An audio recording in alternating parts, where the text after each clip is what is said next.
Well, Daryl got us off to a great start talking about discipleship.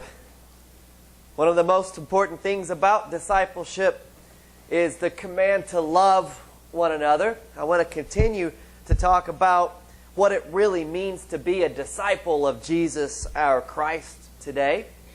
And I think our gospel lesson this morning, which recalls one of the appearances of Jesus to the disciples, teaches us a lot about what it means to follow Jesus.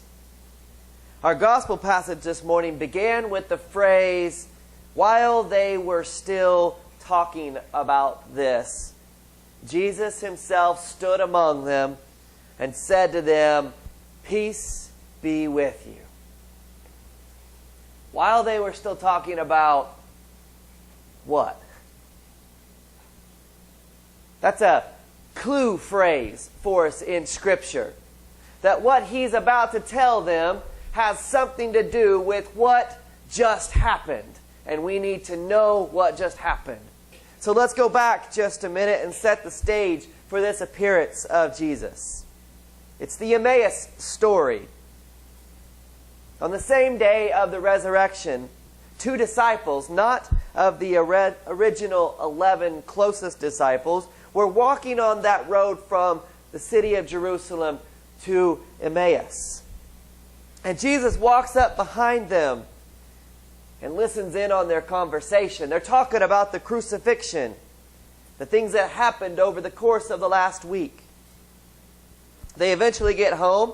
They invite Jesus to come in, and he joins them, and they break bread together, and all of a sudden their eyes are opened, and they know who it was that's been following them.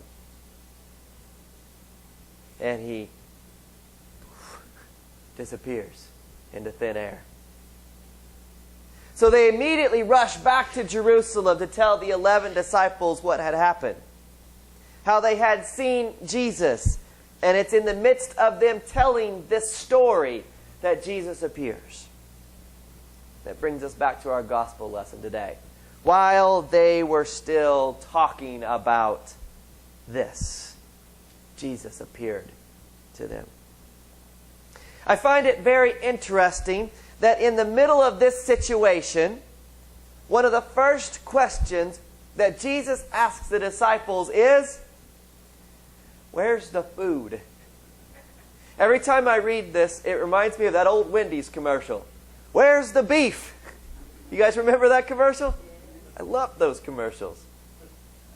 It might just be me, but it seems to be a really funny question to ask in the middle of this miraculous event that's happening before their very eyes.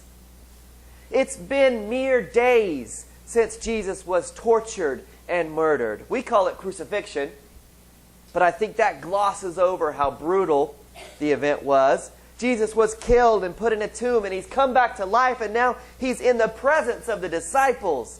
The world has been changed forever by the events of the past week.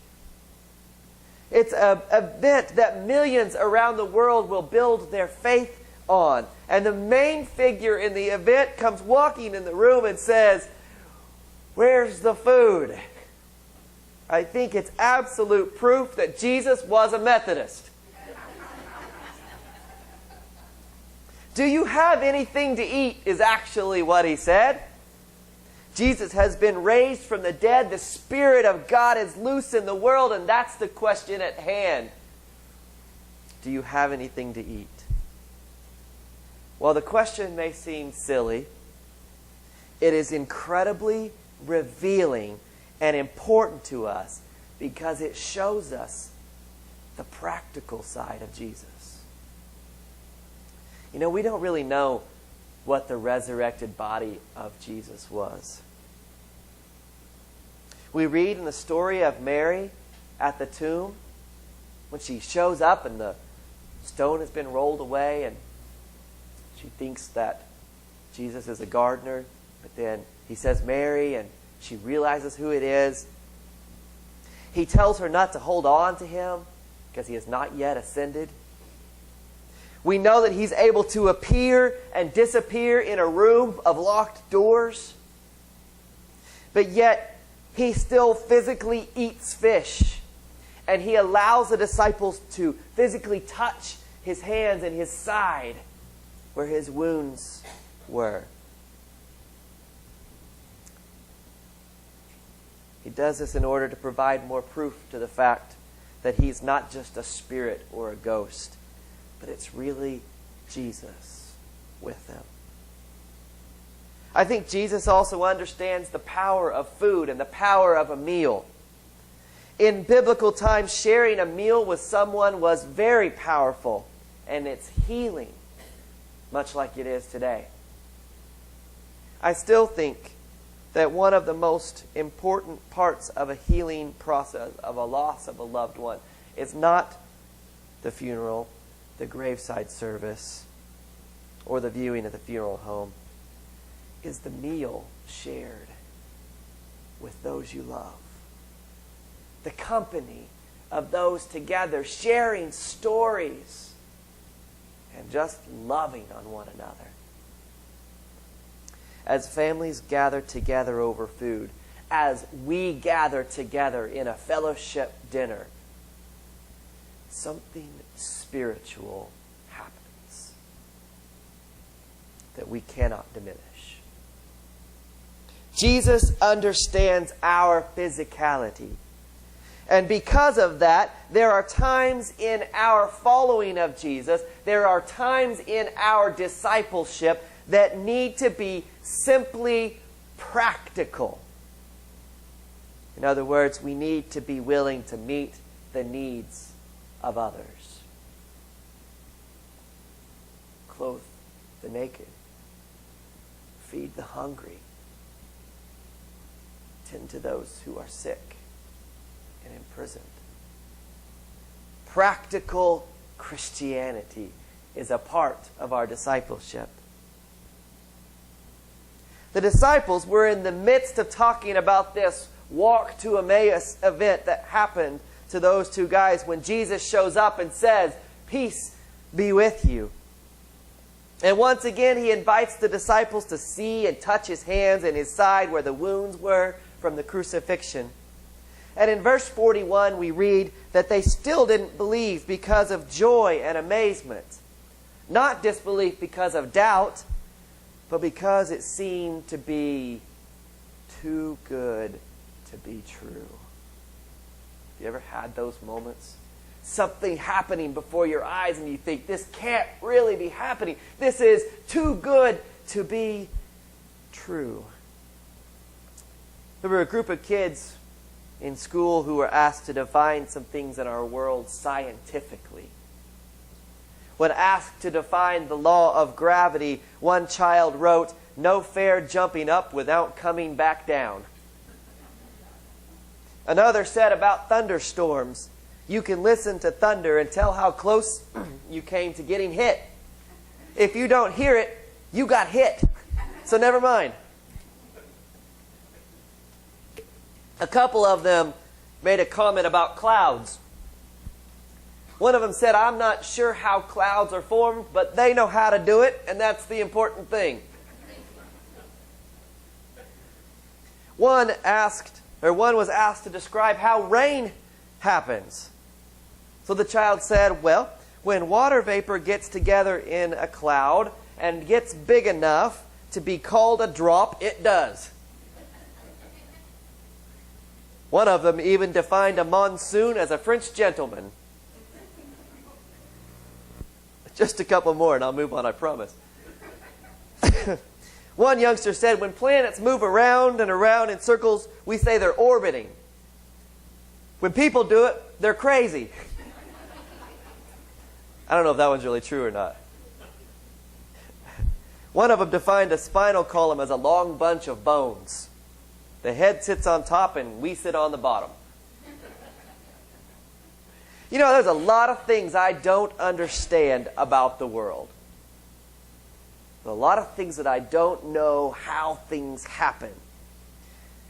And I don't know about you, but I love to see something happen that I didn't think was possible.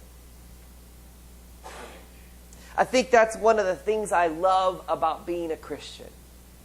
Being a Christian is about things that are supposed to be impossible becoming possible. Lives turned around. Resurrection of the dead. A life everlasting that I don't deserve on my own merit. I love it when I find myself in the situation that the disciples find themselves in today. It's too good to be true. Sometimes our attempts to be disciples, to follow Jesus, means we must be very practical and meet the needs of others. Sometimes in the life of being a disciple, miraculous events happen and we get to sit back and go, wow, it's too good to be true. Everything seems to turn out right. We can trust in our faith and it comes through and we're full of hope and joy and we're motivated out of nothing but love. You know, one of the things that's really stuck out to me this Easter is how often Jesus placed his scars in front of the disciples. I think he did it to show proof of who he was. And I think it's important for us as well. I think we need to realize that following Jesus, that being a disciple of Jesus means that we must be practical and must meet the needs of others. That sometimes we'll witness miraculous events, but that also one of the costs of following Jesus with our lives is that sometimes we will be scarred. Sometimes when we forgive someone, we will be hurt again. Sometimes people will take advantage of us, and the best thing we can do is not retaliate, but simply move on with our lives. Sometimes people will be mean to us, and as humans, we want to return the favor, but we can't. We need to take the road of L-O-V-E, love, in the face of evil. Sometimes standing up for those who are being exploited or demoralized, or who can't otherwise stand up for themselves, means we get hurt. I read a story a long time ago by Leslie Flynn, who told of a small boy who was being raised in a frontier town many, many, many years ago by his grandmother. One night the house caught fire. And the grandmother tried with everything she had to come and save him, but she was overcome by the smoke as she tried to make it to the second story where he was in his bedroom asleep. This town was just developing and didn't have much of a fire department at the time, and so a crowd gathered around the house, and as they did, they could hear this small boy crying from the upstairs window. They looked at each other and they didn't know what to do. They just stood there until this man walks out of the crowd, and the lower floor is just engulfed in flames, she writes. And this man runs up to the house and he climbs an iron drain pipe to the second floor. It was hot from the flames, but he made it to the second floor and he climbed in the window, and moments later he comes back out of the window and that little boy's on his back like a piggyback ride. And he's just holding on for dear life, and the man climbs back down the iron drainage pipe. He saves him. And so a few days later they had a big town meeting to decide who should raise this child because the grandmother died in the fire. And a few people got up. A teacher got up and said, you know, everybody knows I'm a teacher and I could see to it that this child has a great education. A farmer got up and he said, I live on a farm and I could make sure that he learns a trade. He would have something that he could do for the rest of his life. And a banker got up and said, my wife and I could provide him a fine education and we could take care of him and set him up for anything that he needs in life.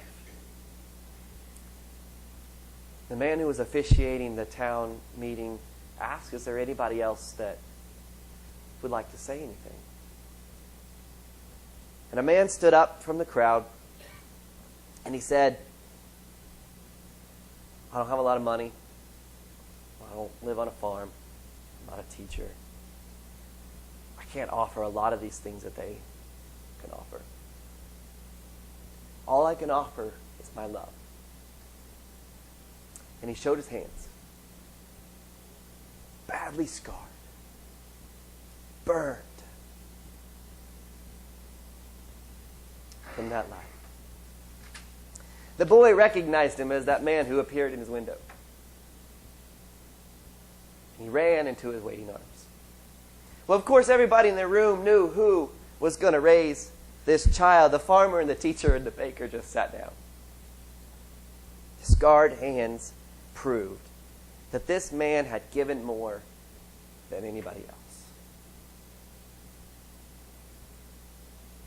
If we keep following Jesus long enough, it will cost us something. And I may step on some toes saying this, but sometimes the truth is hard to hear. If your faith has not cost you something, you're not doing it right. It's important, so I'm going to say it again. Your faith has not cost you something. You're not doing it right. Maybe a scar. Maybe financially as we give sacrificially. Maybe time. Maybe pride. Who knows? From day to day, we don't really know what following Jesus is going to hold. It may be very mundane, very practical, as we seek to meet the needs of others that Jesus calls his child. Sometimes it's going to be astonishing when we look at something and we say, I didn't even know that was possible. Sometimes it takes sacrifice. But every day is important to somebody. Every word you speak of encouragement or criticism means something to somebody. Every day you are a disciple of Jesus. And everything we do matters. In the name of the Father, the Son,